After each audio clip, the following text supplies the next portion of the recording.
मेरी तरफ से मेरे तमाम दोस्तों को, अजीज़ों को, बहन भाइयों को अस्सलाम वालेकुम। तो आज बात होगी कि वो पंजाबी कहते ने खूह कड्डो ते खाता तैयार। वो ऐसे ही होता है।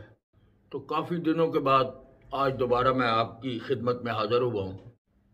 दूसरा, आजकल इमरान खान साहब कोर कमांडर कॉन्फ्रेंस को अपने साथ मंसूब करते दिखाई दे रहे हैं। जो इमरान खान साहब अंदाजे लगा रहे हैं उसमें सच क्या है, सच है भी या कि नहीं। तीसरा, इमरान खान साहब की तरफ से जनरल बाजवा साहब के मुतल्लक चलाई जाने वाली मुहिम बारे जावेद चौधरी साहब क्या कहते हैं। इलेक्शन क्या मुकर्रर वक्त पर होंगे या इमरान खान साहब के मुतालबे पर कबल अज वक्त हो जाएंगे। इमरान खान बिलावल भुट्टो जरदारी के बारे में इतने सख्त अल्फाज क्यों इस्तेमाल करते हैं कि बिलावल भुट्टो क्या कह चुके हैं जो ऐसा मंजरनामा पेश किया जाता है। तो ये सारी चीज़ें अभी हम डिस्कस करते हैं। तो जिन दोस्तों ने चैनल सब्सक्राइब या लाइक नहीं किया तो चैनल सब्सक्राइब कर दें, लाइक करें। फेसबुक पर देखने वाले फेसबुक को पेज को फॉलो कर दें।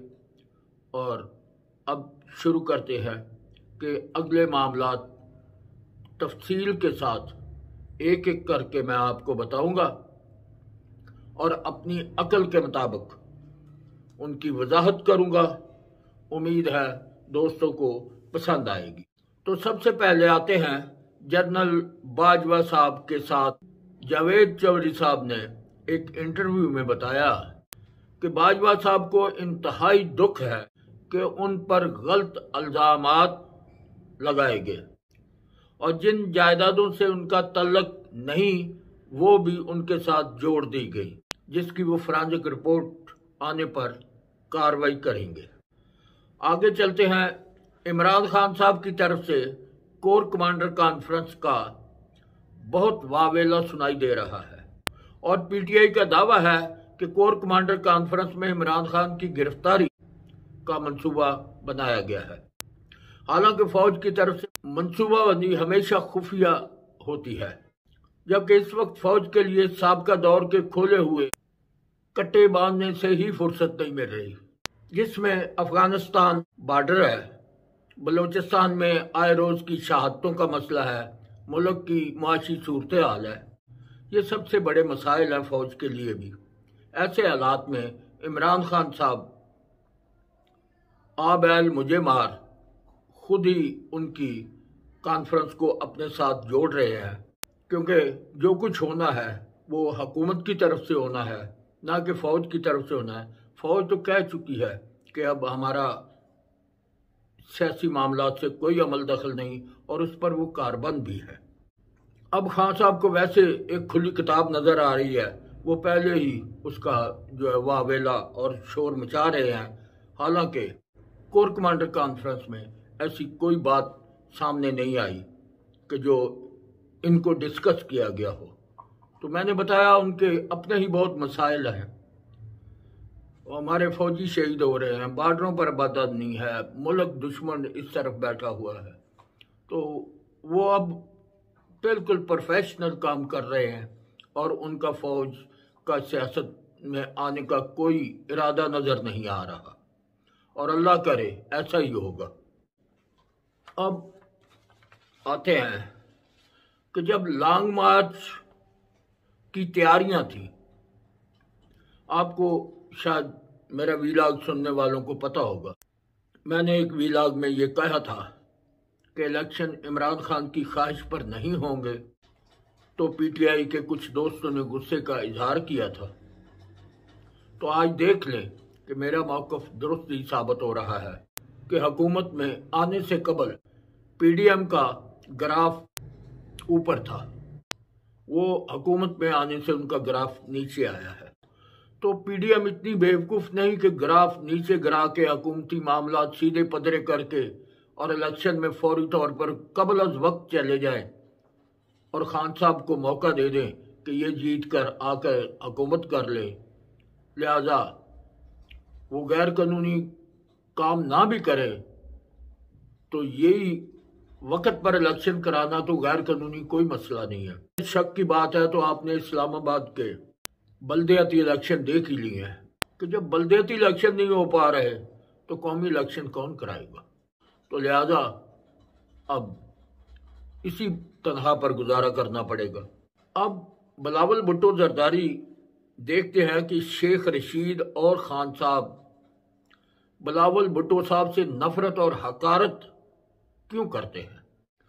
ये भी मैं एक दफ़ा पहले भी अपने वीलाग में बता चुका हूँ और आज दोबारा वही बात है कि बिलावल भुट्टो जुल्फ़कार अली भुट्टो के नवासे हैं, मोहतरमा बेनज़ीर भुट्टो के बेटे हैं, जरदारी के बेटे हैं।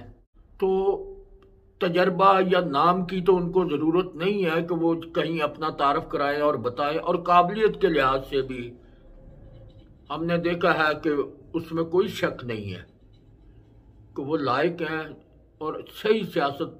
बल्कि गुस्से की बात मैंने उन बहुत कम तकरीरों में देखा है कि बिलावल भुट्टो को गुस्सा आए, वरना उनको हंसते मुस्कुराते बातें करते हमने देखा है।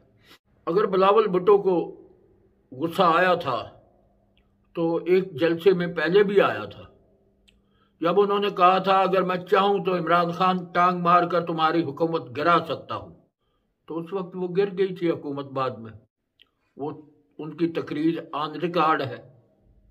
इसी तरह अब उन्होंने एक फिर तकरीर की है, तो वो अपनी वालदा की बरसी के मौके पर उन्होंने तकरीर की और मैंने सुना तकरीर में उन्होंने एक बार फिर यही कहा है कि इमरान खान साहब असम्बली में आ जाएं और सीधे तरीके से अपने मामलात जो हैं वो चलाएं। दूसरी बात उन्होंने ये बताई कि गिरफ्तार हमने नहीं करना, किसी ने गिरफ्तार नहीं करना। वो जो अमेरिका पर इल्ज़ाम लगाते हो कि अमेरिका का साइफर आया, वो मान गए हैं कि अमेरिका का साइफर नहीं आया, हुकूमत हमने गिराई है। अब वो फिर यही कह रहे हैं, उन्होंने बड़े वाज़े अल्फाज में कहा है और वो वार्निंग होती है। उन्होंने कहा कि तुम इमरान खान सुन लो, तुम्हारे दौर में, तुम्हारे दौरे इक़्तिदार में हमारी औरतों को गिरफ्तार किया गया था और आज तुम्हारी खातून अव्वल अभी तक आज़ाद घूम रही है। तो ये बात कहने का मकसद तो यही था ना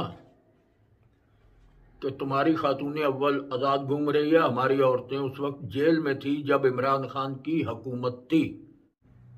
तो बिलावल भुट्टो साहब ने कहा कि हम इंतकामी सियासत पर यकीन नहीं रखते, कानून अपना खुद रास्ता बनाएगा, जो आप लोगों ने जो भी कारनामे किए हैं।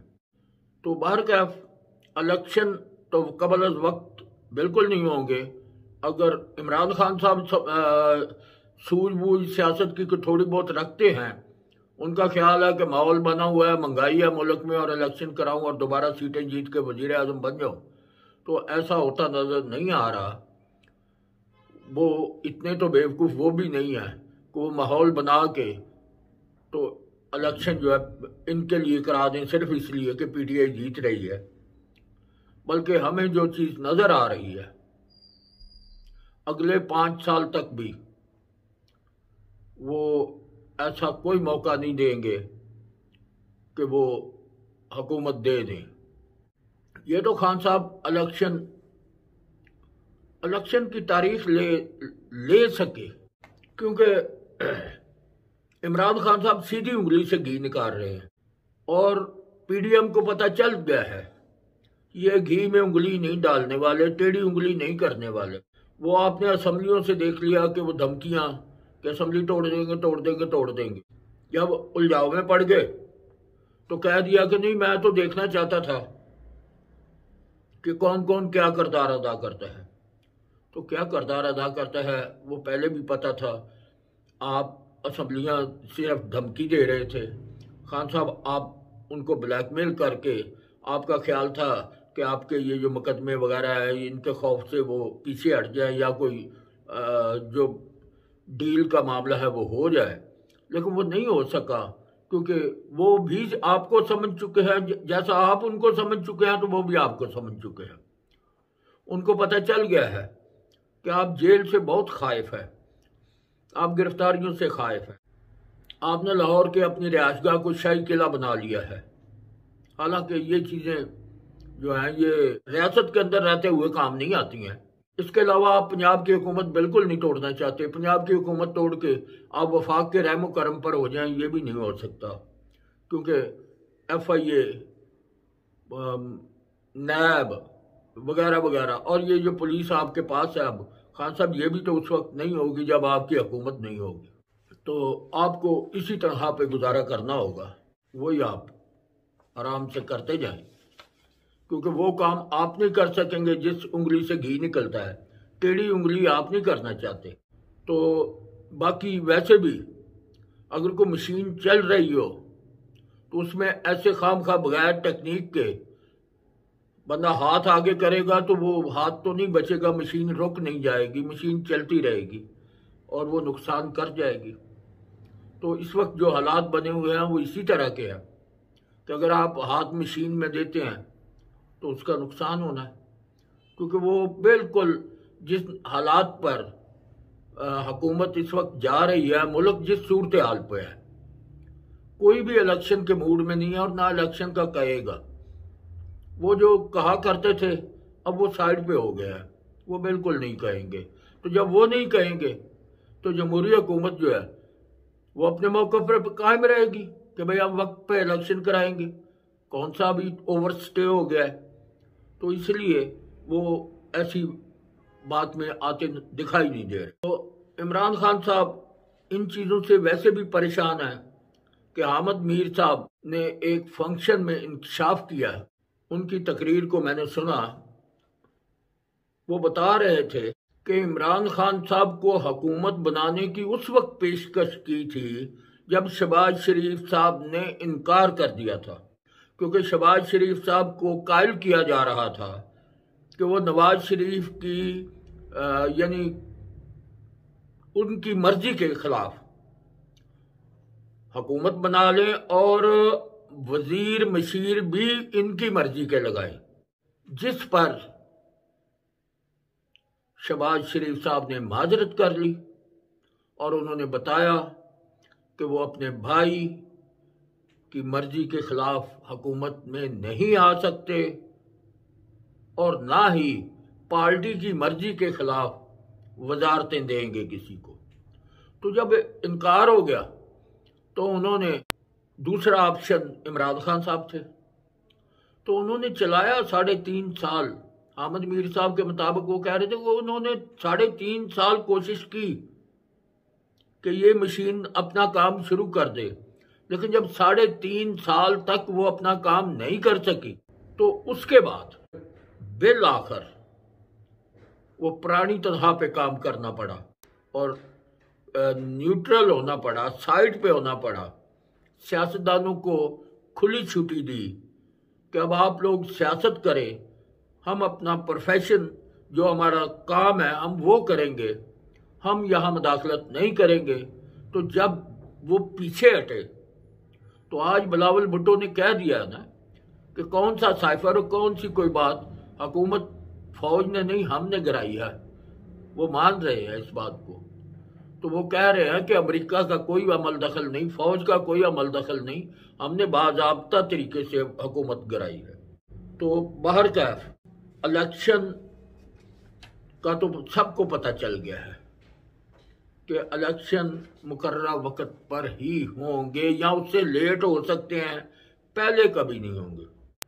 अब इमरान खान साहब ने बड़े दर्दमंदाना अंदाज में वो जो वीडियो ऑडियो आ रही हैं उस बारे में ये भी बताया है। वीडियो लीक करने वालों को कह रहे हैं कि यार हम एक इस्लामी मुआशरा है, ये सोशल मीडिया पे आती हैं, ये बच्चे औरतें सब देखती हैं, वो क्या सोचेंगे।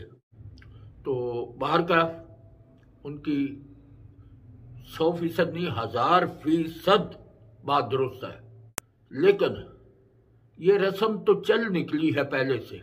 उस वक्त सोशल मीडिया का दौर नहीं था, यहाँ ना तो बेनज़ीर भुट्टो की इज्जत को किसी ने माफ़ किया, उसे जो अंजाम किया वो सबको पता है। मरियम नवाज के साथ जो हुआ सबको पता है। मरियम औरंगजेब के साथ जो हुआ सबको पता है।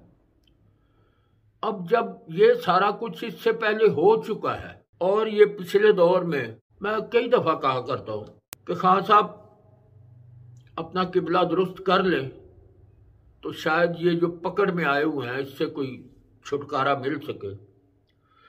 मैंने एक वीलाग में ये कहा था, जब सऊदी अरब में ज़ायरीन जो हमारे यहाँ उम्रा करने गया था वफद, जब उनके साथ दंगा फसाद किया गया था तो मैंने एक लफ्ज़ बोला था उस वक्त कि लो जी, अल्लाह ताला डांगा सोटिया नाल नहीं मारदा, ये मत कवली पांदा है। हुण इंज लगदा है कि साडे दिन बुरे आने वाले ने पीटीआई दे। क्यों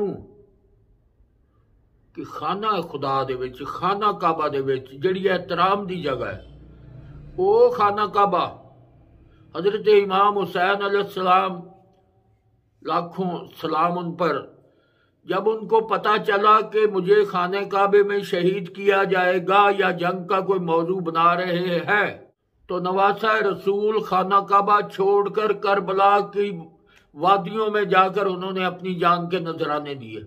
यानी उन्होंने गवारा नहीं किया कि खाने काबे में अमन की जगह है, ये यहाँ लड़ाई हो और मेरी वजह से यहाँ खून खराबा हो। तो उस जगह को मैदान जंग बनाना, उस जगह पर अपनी सियासी मकासद हासिल करना, उसका रिएक्शन तो आना था।